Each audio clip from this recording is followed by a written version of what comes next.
I rather be feared or loved? Easy, both. I want people to be afraid of how much they love me. Matt Skraby wraps up a full day of live and local sports talk. And that is the whole problem with aliens. You just can't trust them. Occasionally you meet a nice one, but usually they turn out to be some kind of big lizard. The Skraby Show starts now on 97.3 The Fan. Hello and welcome everybody into the Skraby Show. What day is it? I was going to say the date and then I forgot, but it is February 27, 2024. We are underway in spring training. Things are going well. Tony and Chris are off. They needed to be, not because they were doing anything wrong, but sometimes the connection's a little tough, I got to say. Sometimes the connection is a little tough. If you want to join us and watch the show on YouTube, you can just go to YouTube, search 97.3 The Fan. You can also go to Facebook. You can go to Twitch, 97.3 The Fan SD on X. Plenty of places to watch. Dan's in the chat. Castro's in the chat. And we have stuff, Adam and I were talking before the show. We were talking about things we could discuss when it was just Sam and I for the first couple hours. And he was presenting this topic to me. And I thought, you know what? This is a Skraby Show topic. And so I stole it and used it for the Skraby Show. But in, 20 minutes or so, I am going to talk about some of the guys that are in spring training. And we asked the question in the Big Five as well, briefly. But I want to talk about the guys in spring training and which guys have the most important spring training ahead. Like, I'm not going to rank them or anything, but I'm just going to go down the list and see if some of these players on the Padres, how important it is for them. So we'll do that in about 20 minutes. We will be doing the news of the day here soon. Also, we have the Daily Gripe at the end. I am not sure what the Daily Gripe is yet. If you would like to submit a Daily Gripe, you can in the YouTube chat. Just go to YouTube, search 97.3 The Fan. Evan is here. The Beef is here. Everybody is showing up to the Skraby Show. But I wanted to start with this because, honestly, we're kind of light on the news today. It's just more of updates on what happened with the Padres today. So I wanted to start with this, and we had talked about this many times last year, and we had talked about how we thought maybe the spring training of 2023 was kind of cursed because, they had the incident with the kettlebell, and then there was just weird stuff happening at all times. Like when we went out to spring training, it was not like weird, but it was different for sure.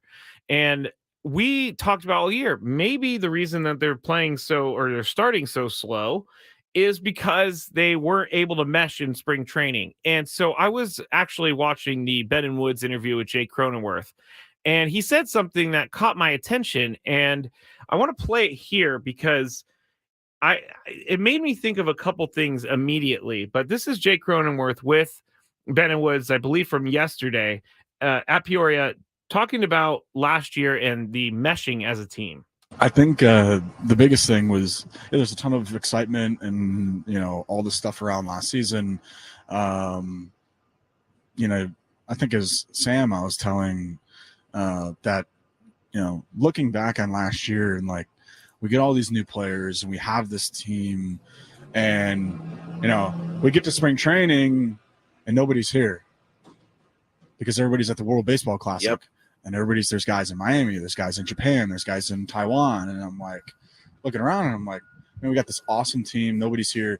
That was the one thing that, stunk was we never had the opportunity to really get together as a group. Some of those teams went fairly far.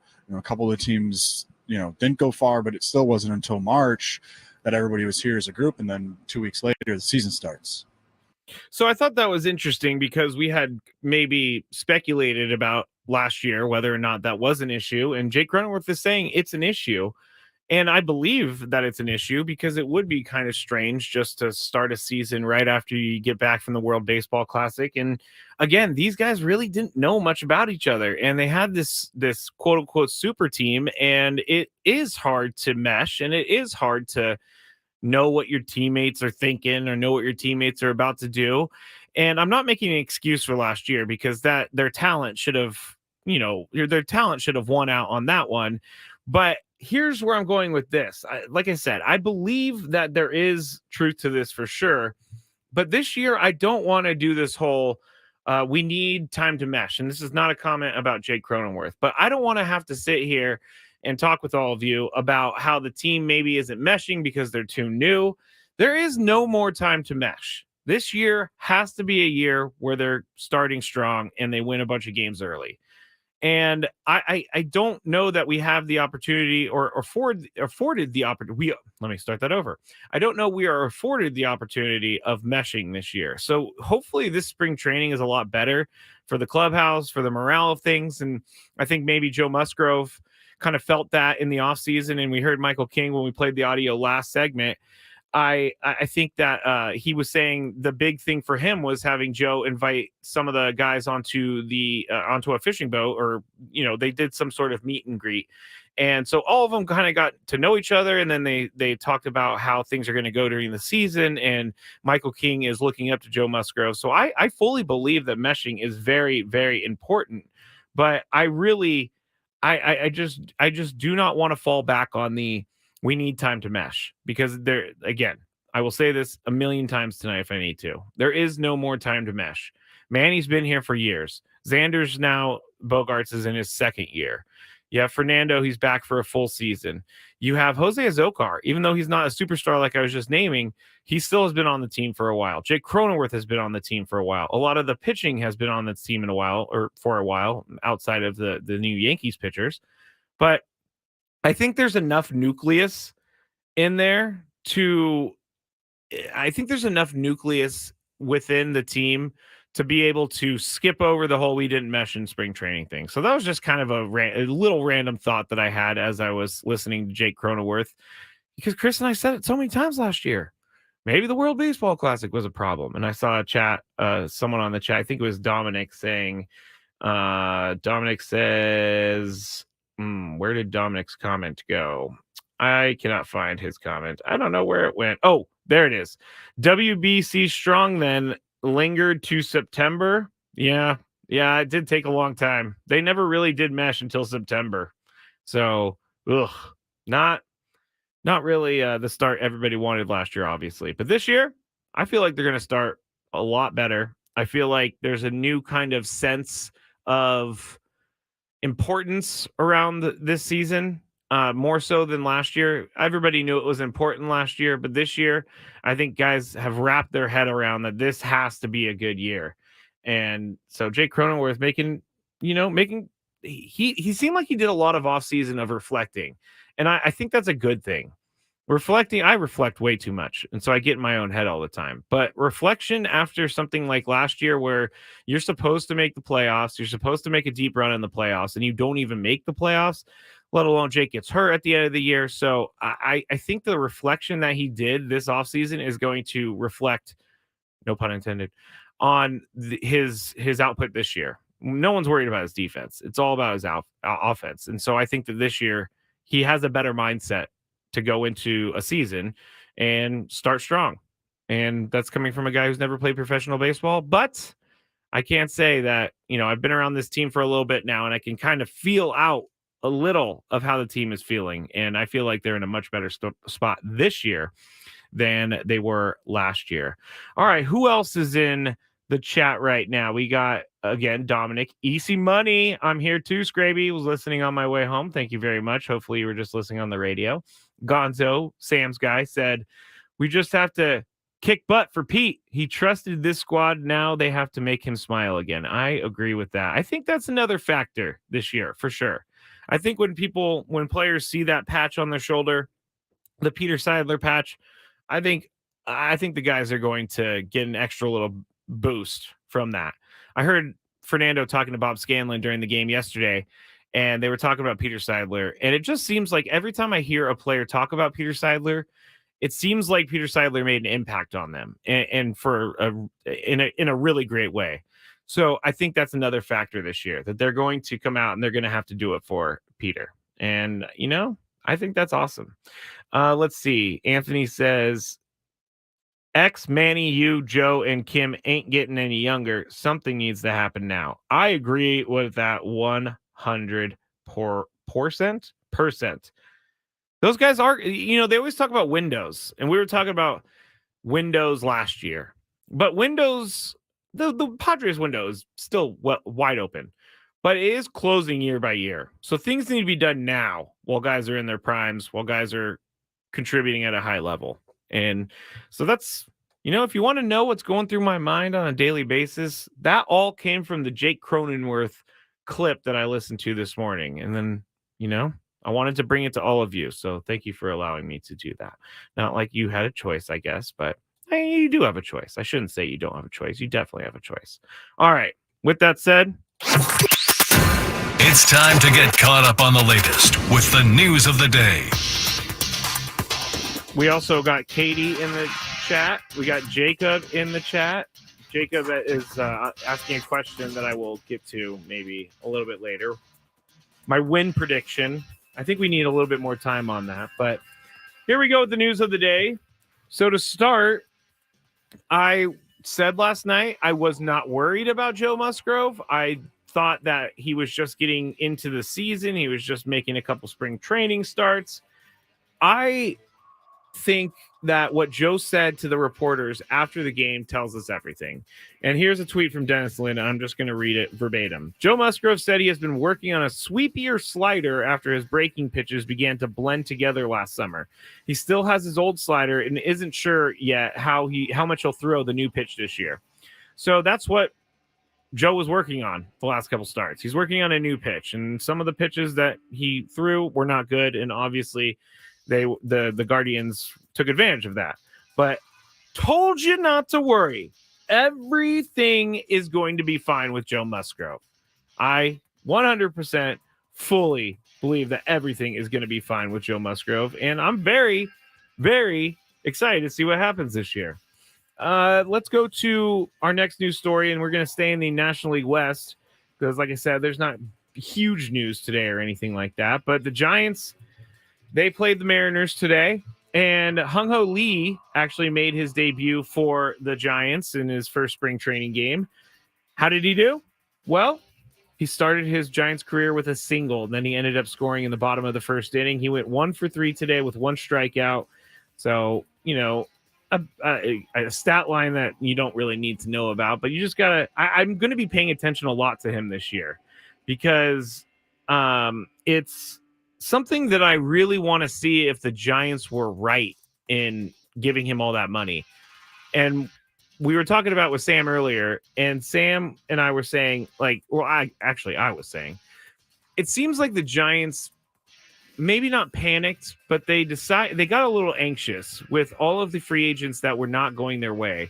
And so they just threw some money out there, and they signed Lee, and they signed some other guys like Soler, and they're hoping that that pays off for them. I really think the Lee contract is going to end up hurting them down the road because I don't think that you can produce. I mean, maybe he can later on in his career, but the first few years of this contract are going to be expensive for the Giants, and he's got to, live up to that contract real quick. So I'm seeing on the chat, Sam was so sassy today. I kind of liked it. That's from Jax. Yes, Sammy Lev is very sassy today. So come on. We have, Awful Waffle saying on YouTube, hey, Matt, always tune in while door dashing, just popping in between deliveries to say hi, that you're doing a great job. Thanks for making my 6 to 7 hour entertaining. Hello, chat. Thank you, Awful Waffle. I like that. That's great. Thank you for listening. All right. Final news story, and we were going to talk about it in Gwyn and Chris, but the guys convinced me that I should talk about it on the Skraby Show instead because there's not much information on this. But Miami Dolphins star wide receiver Tyreek Hill is now facing a lawsuit from a model who claims his anger caused the blocking drill at his house to go horribly wrong. Her name is Sophie Hall. She has over 2 million followers on Instagram. And apparently on June 28th, 2023, she was invited to take part in an offensive line blocking drill after watching Tyreek Hill train in his backyard. I guess on the first rep, Hall alleges she managed to push Hill backward, drawing laughter from a group of witnesses, including Hill's trainer, mother, and sister. Hall said she is 6'1" and weighs 250, while Hill is listed at 5'10", 191. But she says that Tyreek Hill became embarrassed and angry after that and insisted they do the same drill in opposite positions. And the second rep was apparently interrupted by a puppy And the third rep saw Hall hold her own, but on the fourth rep, Hill allegedly charged into her, quote, violently and with great force, leaving her in excruciating pain. Now, again, this is all alleged in a lawsuit. We do not know if this is true. But she was later diagnosed with a fracture in her right leg, and the lawsuit contains the pictures of her leg and the x-rays that have 2 screws installed in her leg. So she included screen grabs, apparently, of Tyreek Hill messaging her on Instagram after she signed her son up for his football camp, which then allegedly led to the invite to his house. So there you go. It's all a big mess. I don't necessarily know that I believe her. I don't necessarily know that I don't believe her, because this could be true. And again, this is not proven. This is just alleged by this woman, Sophie Hall. So we'll keep an eye on this. But Tyreek Hill could be in some trouble. It's been a rough, not off season, but it's been a rough, I don't know, last 6 to 8 months for Tyreek Hill. He had his house catch on fire. He had that whole thing with a divorce that actually wasn't a divorce or something like that. I don't know. I'm not really sure. But looking at the chat, I'm not sure that people believe. I'm not sure that people believe her either. I can't say for sure, because honestly, what I've heard from Tyreek Hill in the past is not the greatest. And there are incidents out there that you can look up and you can research a little bit, but I gotta wait until a court of law decides what's true and what's not, because there's just so much accusation these days. And if Tyreek Hill didn't do this, he doesn't deserve to be talked about all over the country for this. But that is our final news story for tonight. A kind of a weird one. When we get back, I told you we're going to go through players that spring training, Padres players specifically, that spring training is very important for. So you'll get the hang of it when we get back here on the Skraby Show on 97.3 The Fan.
Matt Skraby here with you in the Odyssey Palace 97.3 The Fan.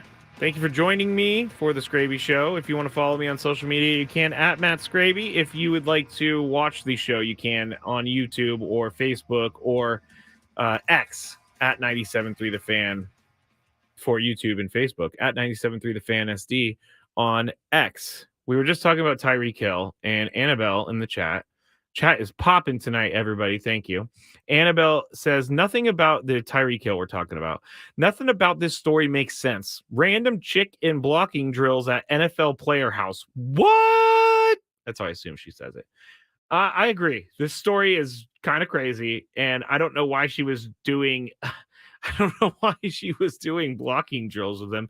I mean, the only reason I think that she's doing blocking drills with him is because there's something weird happening there. Weird as in like Tyreek Hill's cheating or something like that. I don't know.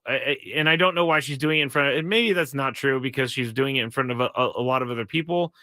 But Tyreek Hill getting mad at an Instagram influencer for being able to beat him off the line or whatever it was is pretty hilarious. I have to say it's pretty hilarious. Castro is asking, what is a blocking drill? A blocking drill basically is what it sounds like. You just set up and you try to pass block or run block or something like that. And you have someone trying to get around you, trying to get to whatever is back there. It could be a pad. It could be a player. It could be anything. But I think it's hilarious. This whole story is hilarious. It's not hilarious if she really was, hurt by Tyreek Hill. Definitely not hilarious. But there is some weird circumstances surrounding it. That is for sure. It's just I've never been invited over to a professional football player's house to have blocking drills. I would love to. So if you're out there and you're listening, hit me up. I will come over and do some blocking drills. But it's just very strange. And, we'll deal with that as it comes down the road. All right. I was trying to read this, and there I found it. The Odyssey app lets you jump back to the moments you missed on 97.3 The Fan while you're listening to 97.3 The Fan. You can see what you missed and click to listen on demand. Missed a guest, a feature, of something crazy that happened from earlier, we've got you covered. Download the free Odyssey app, search 97.3 The Fan, and tap earlier today to get started. Now, you should go back to Ben and Wood's video, or well, I guess this isn't for the video, but you should go back to their segment on the Odyssey app and look for the moment that they asked Jerkson Profar why he blocked them on X. I think that is a fantastic question. I think that it's a hilarious question, and I love how Profar responded. So make sure you go check that out because Profar just smiling away, as he always does. All right, here's what I want to do here. And like I said, I was talking to Adam earlier before the show, and we were talking about certain segments we could do. And he came, he offered up something that I thought was perfect for this show. And it's basically, here is the question that I'm asking about these players that I have listed. Do they need a huge spring training to make the team? So if you are, let me see how I want to say this. I guess if you're someone that is on the bubble of making the team, I'm going to go through it. And it also for someone who needs to stay within the system. There, I worked through that. Oof, that was tough. But I'm going to start with Jackson Merrill. Does he need a huge spring to make the team? I at this point, I think and I'm not going to put him on the team already, but from what I'm reading from the Union Tribune, what I'm hearing from everyone, Jackson Merrill himself, the buzz is real around him. He's got the endorsement from Fernando Tatis Jr. He's got the endorsement from other players. Jackson Merrill, as we talked about the other day, came in yesterday, and was like, where do you want me to play? I'm just going to do it. I'm just going to go. So I like that attitude. I don't want someone who doesn't want to try something new to further their professional career.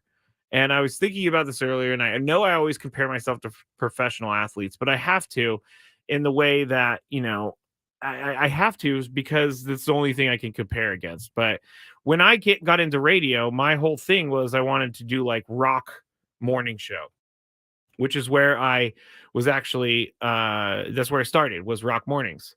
And so when I was going through my career, I ended up being asked to produce a news talk show on the news talk station in the building. And I knew nothing about news talk. I knew nothing about politics.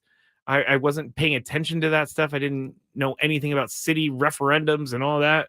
But I took the path that was given to me. And sometimes you can't create your own path. You have to follow the path that's put in front of you. And so I did that. I worked in news for about 2 years or so, and then I was actually hired by a morning show on a competing radio station, and I was producing that. So I got into sports there, and then I came over here to do a rock morning show. That didn't work out, and now I'm here on 97.3 The Fan. So what I'm trying to say here is that Jackson Merrill is doing it absolutely right. He is taking the paths that are being I don't want to be too lame. He's taking the path that is being created in front of him. And so I like that. But does he need a huge spring to make the team? I don't think he needs a huge spring to make the team, the opening day Major League Baseball team. I think he needs a good spring, and I think he needs to continue to get better throughout spring. Next one, Jose Azocar. And Jose Azocar is someone who's been on the team for a while. We already talked about that. But does he need a big spring?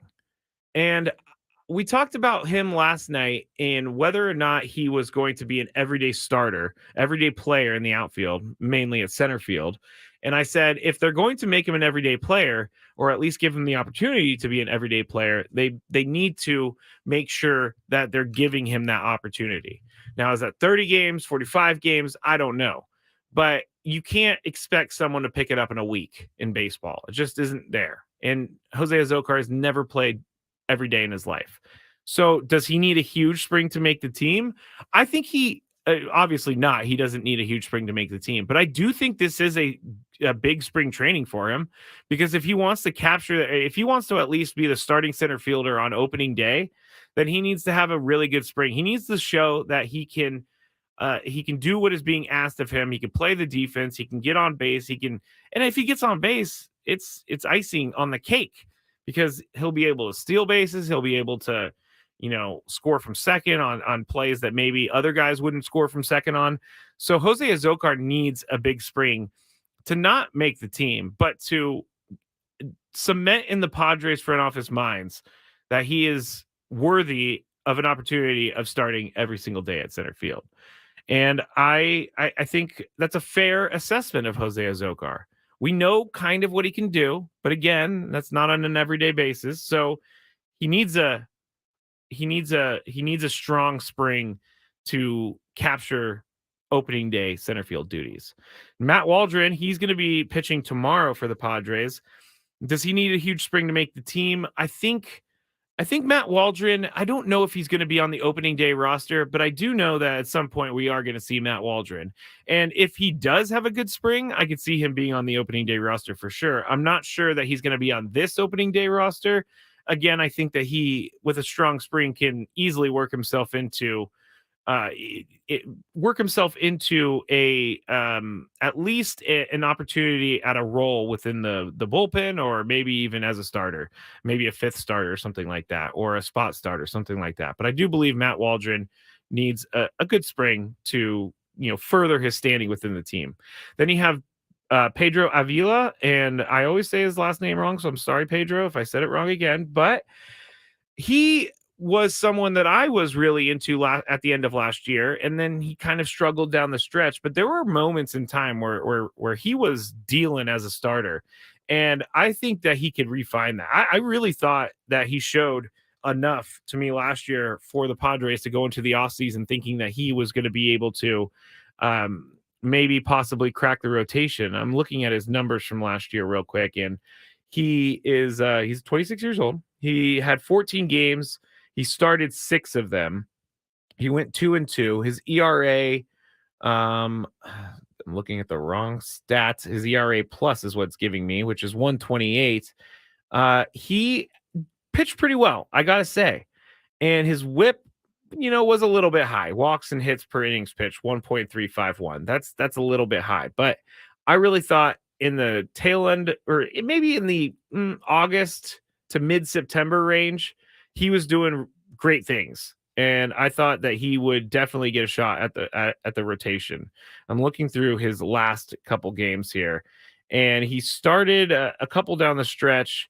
His best game was against the Phillies on September 5th. He went 6 2/3, and he ended up giving up no runs. He did walk 6, and he struck out 1, but he gave up no runs, and the Phillies were shut out in that game, and that was his first win. So do I think that he needs to have a huge spring to make the team? No, but I do think he needs a huge spring to at least crack that opening rotation. We talked about Vasquez, and Michael King loves him. And so I haven't seen enough to really know what is going to happen with Vasquez, but I think he's not going to need a huge spring to make the team. It's just not really going to. They're not trading for a guy just to not use him. And that goes for Brito as well. That goes for a lot of other guys. Drew Thorpe, we're going to keep out of this because he's not ready for the big league level just yet. Now, here's a very interesting one, and he had a pretty good day today. But Adrian Morejon, and he last year, over the last couple of years, he struggled with injury, and that is something that is the truth.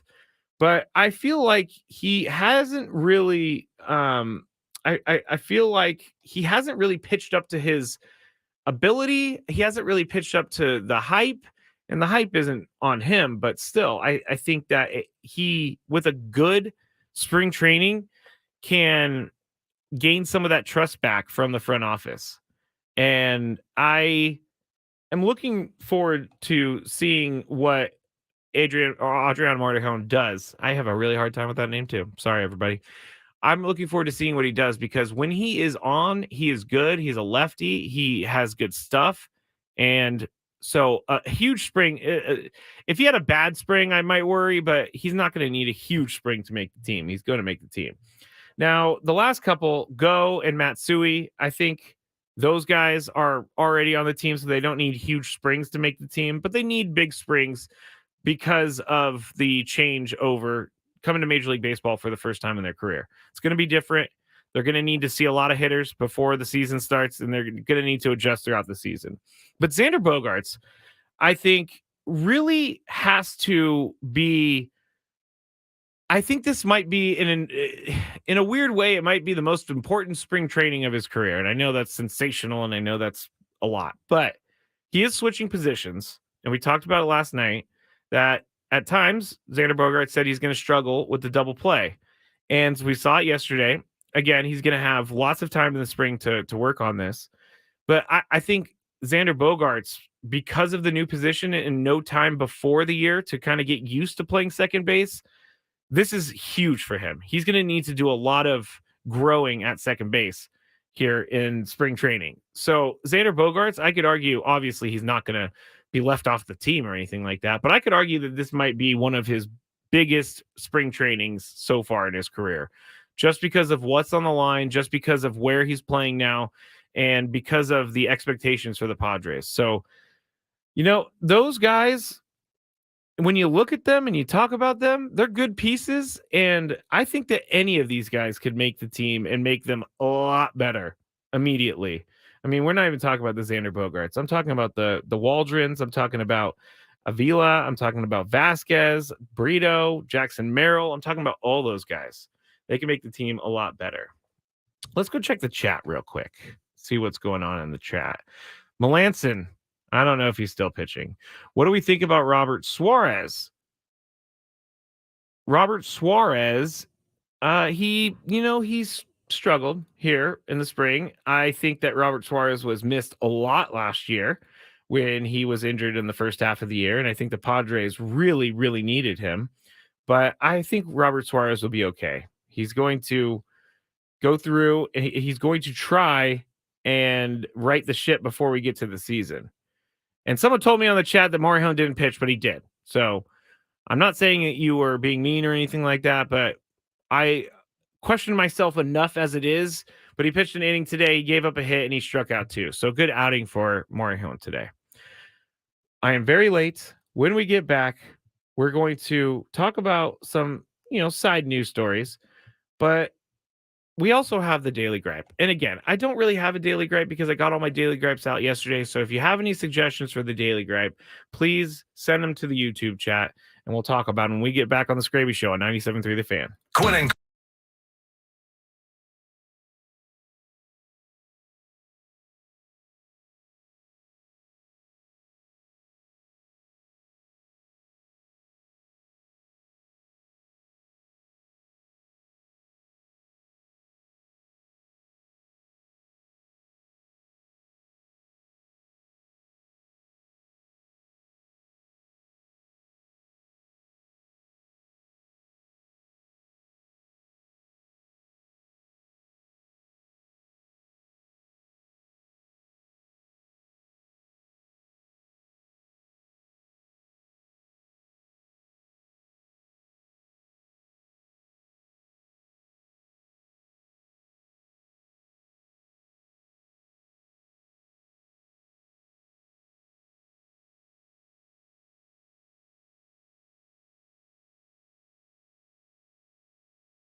Final segment of the Skraby Show for today, and I cannot wait to get to the Daily Gripe now because I hit some Daily Gripes come in fast and furious in the break, and they are all great ones. So I'm going to steal your Daily Gripes today, and I'm just going to comment on them because that's fun, because I probably have the same gripe that I just haven't mentioned yet. Thanks to everyone who is in the chat right now. If you want to watch the last 10 minutes of the show or so, you can go to YouTube, 97.3 The Fan. Also, you can go to my Twitch. I'm trying to do stuff on Twitch, but it's at Matt Skraby. And then you can also go to my X account. I forgot. Oh, duh, it's my name, at Matt Skraby. I thought I was doing the station one. Never mind. If you can't tell, if you're watching and you see my hair all disheveled and I just look like a crazy person in the camera, it's because of today. Today was a little bit stressful with the moving parts and everything, but that is one of the reasons why I got into radios, because I love the fast-paced environment and all of that. I don't really think I could do anything else, because I used to do those the jobs that are, you do a similar thing every single day. And there's nothing wrong with that, because it's almost easier because you know exactly what you're going to do. But my brain just wanders way too much. And so, like, when I worked at I was going to say where I worked, but when I worked at the bank, I was just doing transactions all day long, and I would try to have fun or something, and I would get in trouble. Like, one time I built this rubber band ball that was the size of a softball, and I was throwing it around the branch, and my boss got mad at me. But there were no customers in there. No customers at all. So I don't know why I got in so much trouble for throwing around a rubber band ball with no customers in the bank. Come on now. Trevor says, Skraby, your mane looks marvelous. Thank you very much. I love it when people call it a mane. It's great. It is great. The one thing I can say is that, I have some hair, knock on wood. I don't think it's going anywhere anytime soon, but I do have the old man eyebrows, as I talked about a couple weeks ago. It's kind of becoming annoying, and I did go and cut them so that they would not be all bothersome all the time. Anyway, I'm just going off on that stuff because I'm a crazy person. Here are some minor news stories, and I'm gonna start with one that's kind of sad. But Toronto Blue Jays reliever Eric Swanson has left spring training to tend to his 4-year-old son, Toby, who was hit by a car and airlifted to a hospital on Sunday in Clearwater, Florida. The manager of the Blue Jays, John Schneider, made the announcement about his injury at the team's complex. He said, thanks to the incredible work from the Clearwater first responders, Toby is on the road to recovery and is surrounded by his family. Schneider said Swanson will be away from camp for a while. So let's put some good thoughts out there for Eric Swanson's son, Toby. That's never a good thing. I mean, come on. That's scary. It's very, very, very scary. And no one wants to hear these stories. So I'm glad that Toby seems like he'll be okay and everything will go forward. Now, someone that we talked about in the offseason as maybe a potential acquisition because of how much they may cost with prospects and all that. But Alek Manoah from the Blue Jays, he was really good a couple years ago, and then the last year he was not good. He got sent down to like rookie league. He was struggling down there. There were times where he couldn't get it out of an inning, and there was certainly a lot going on in his head. But he made his first start in spring training today. He hit 13. He hit 3 batters and threw just 17 of 38 pitches for strikes while working an inning and 2/3 after giving up 4 runs. Apparently, they're going to take the high road on this one, and they're going to say he also showed improvement, velocity, reaching the mid-90s with his fastball. He told reporters after the game, you want to have starts where everything doesn't feel the best now instead of having it when it matters. Some of that inexpensive experience. I'm just continuing to attack every day, continuing to separate each day from itself and attacking the goals I have to attack that day. I don't know Alek Manoah, never met him, never seen him, never talked to him. But I can tell you right now, when he called out Garrett Cole for cheating on, I think it was Serge Ibaka's cooking podcast of all things, that's when things went bad for him. That's what that you could point to that moment as when things started going a little bit weird. And I wouldn't have said that about Garrett Cole if I was him, because now karma's getting him. St. Louis Cardinals, they have signed longtime San Francisco Giants infielder Brandon Crawford. He's only going to have a 1-year deal. He's 37. He's going to probably be a backup behind Mason Wynn. But Brandon Crawford, when I was up in the Bay Area, this was a huge contention piece for fans because Brandon Crawford is loved in San Francisco. He is one of the biggest names, I guess, over the last maybe 15 years with this team. And Brandon Crawford was someone that he was like a vacuum cleaner. I'll just say that. He was someone who a ball was hit to him, you knew he was going to get to it, and you knew he was going to make the play. But the people in San Francisco are not happy with the Giants for letting him leave, and especially letting him leave for the money that he got. Now, it's not in this article, but the money that he got was certainly within the range of the Giants. So basically, the Giants said, we're moving on from you, and we're moving on from you. And then he retired, and then he ended up getting signed by the Cardinals. So that just tells you Brandon Crawford thinks he still has a little bit more left in him, and we'll see what happens, but he's going to be a backup. And McKee, I didn't even know B. Craw was a free agent. Well, he retired apparently for like a day and a half or something like that. So that's not a day and a half. I'm just making that up. But I know that he did retire at some point, and then the Cardinals came back out to get him. Would you have wanted Brandon Crawford on the Padres? I mean, there's no real spot for him. He's an infielder guy. He is an infielder, and the Padres don't need any infielders. We've already been over this many, many times. All right. I am really excited for this. What's annoying Skraby today? Let's find out. It's time for the Daily Gripe. On the chat, we need Brandon Belt. I agree with that. I've been saying that for a little bit now. I know Craig Elston's on that train too. But Brandon Belt seems like a good addition to this team. He can DH, and he's a lefty. And he still does good things at the plate. So there you go. Bring in Brandon Belt right now. Jack says, Skraby's hair over Crawford. Thank you. Gonzo says, why don't you marry him? Because I don't live in San Francisco. And that's where he used to live. And he's already married. He has kids and all this other stuff.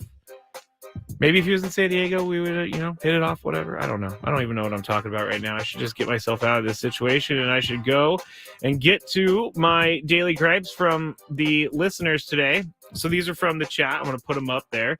These are good ones, though, and I appreciate you giving me these because I did not really have one today. This one's from Gabriel. My daily gripe suggestion is people who leave a mean or rude reply on social media and then immediately block you so you can't respond.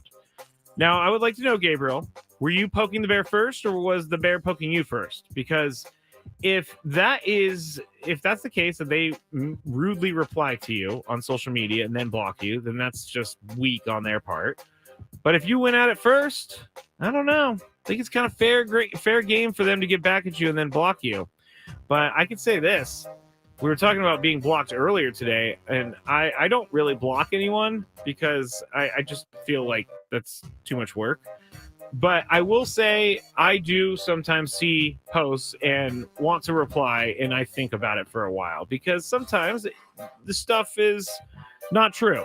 And I want to put my truth out there, as I talked about either yesterday or last week.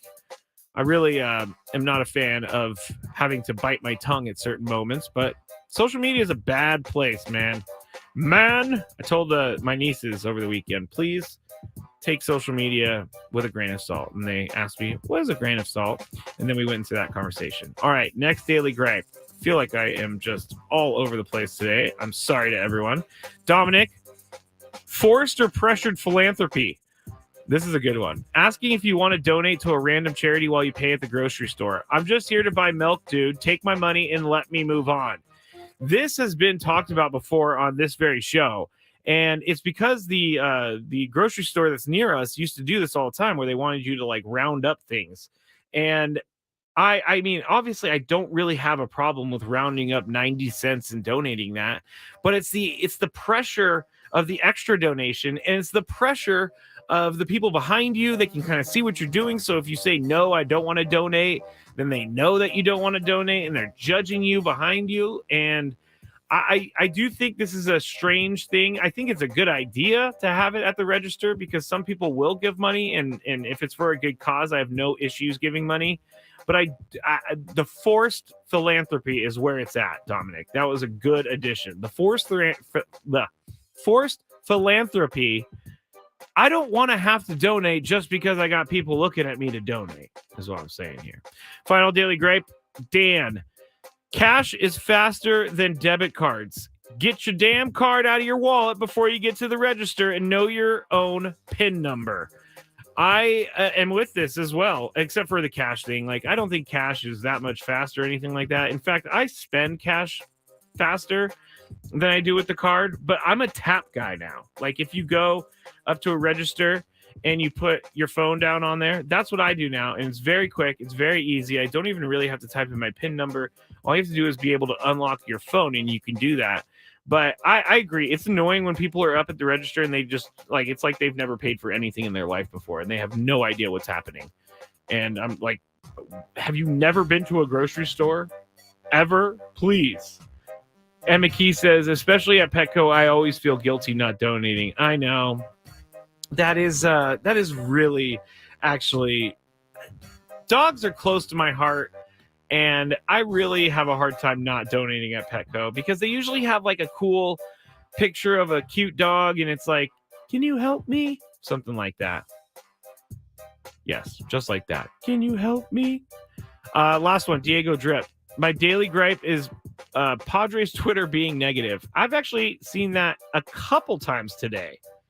Honestly, I've seen that people were saying that Padres Twitter is extremely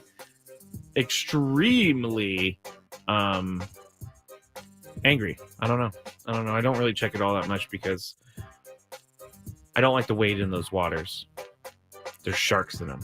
All right, that's it for today in the Skraby Show. Talk to you tomorrow. Ben and Wood, 6 a.m. from Peoria.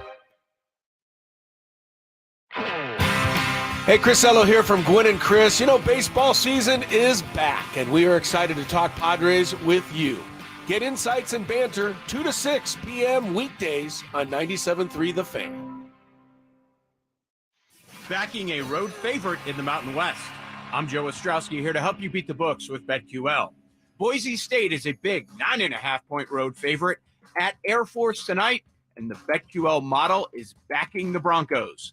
BetQL has Boise State minus 9.5 as a 5-star best bet. They project this number at Broncos minus 15. I'm Joe Ostrowski. Bet smarter and beat the books. Download the BetQL and BetMGM apps today. Without the ones like you who work tirelessly to keep things running, everything would suddenly stop. Hospitals, factories, schools, and power plants, they all depend on you. No matter the